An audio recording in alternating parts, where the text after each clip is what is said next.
Hey, we've got to deal with a breaking story. On Drudge today, there was a preview from the Guardian of this new book that's coming out by Michael Wolff, and it has Steve Bannon going off on Trump and saying that this meeting that Trump Jr. was going to take with a Russian was treason and all this stuff. And Trump has really been kind of going at Trump. Bannon has been really going off the reservation on Trump, and Trump has been uncharacteristically restrained in responding, because Bannon, I remember we said before when Bannon supported a guy against Trump who then lost Alabama, very, very strong questions about his competence.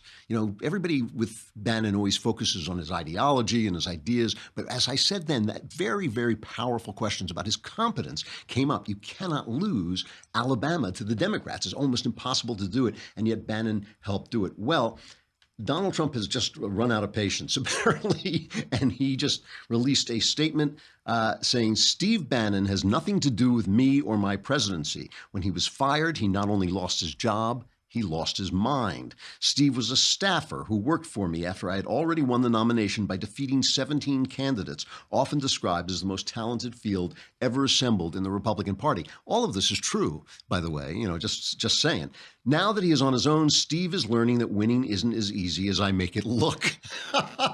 Well, this guy really, is not a guy you want to be on his wrong side, I guess. Steve had very little to do with our historic victory, which was delivered by the forgotten men and women of this country. Yet Steve had everything to do with the loss of a Senate seat in Alabama held for more than 30 years by Republicans. Steve doesn't represent my base. He's only in it for himself. Boy, this is brutal. Steve pretends to be at war with the media, which he calls the opposition party, yet he spent his time at the White House leaking false information to the media to make himself seem far more important than he was. It is the only thing he does well. Steve has was rarely in a one-on-one meeting with me and only pretends to have had influence to fool a few people with no access and no clue whom he helped write phony books. We have many great Republican members of Congress and candidates who are very supportive of the Make America Great agenda. Like me, they love the United States of America and are helping to finally take our country back and build it up rather than simply seeking to burn it all down. Well, the Trump, I'm not really surprised. I'm a little surprised that Trump waited so long to unleash that. But, Trump is also looking ahead to the 2018 elections that he doesn't want Bannon going around. Mona Charen had a hilarious tweet yesterday. Mona Charen from National Review. She said something like Mitt Romney may run for the open seat, and Orrin Hatch is retiring, and so Mitt Romney may run for that open Senate seat. And Mona Charen said, but Steve Bannon is canvassing prisons and madhouses for candidates.